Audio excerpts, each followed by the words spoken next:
How's it going? Mike Liv here at MarineMax Ocean View. Today we're taking a look at a brand new arrival, 2026 Grady-White Canyon 271. Starting here in the back of the boat, nice walk-through door off the transom. Across the transom here, a fold-away bench seat. They can pop up for riding.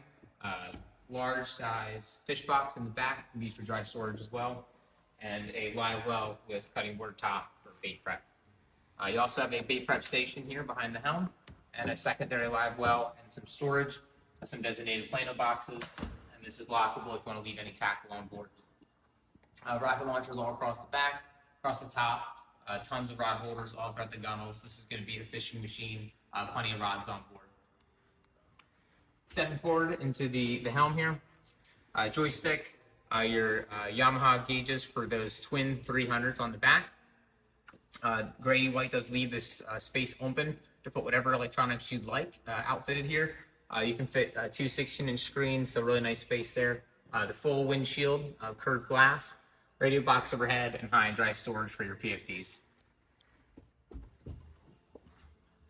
And the gunnel here, this is lockable rod storage, so you can have your reels in there and then lock. So if you want to leave everything on board, it's there. It's safe when you're ready to go fishing.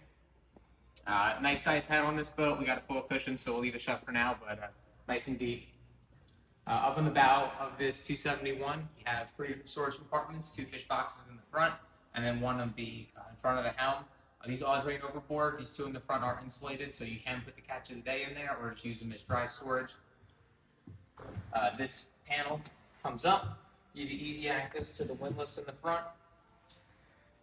You can access the windlass here and then controls here or at the helm. So again, this is Mike Love on a 2026 Grady-White Canyon 271. If you'd like to see this boat or any other available inventory, love to have you stop in. Thanks, and see you out on the water.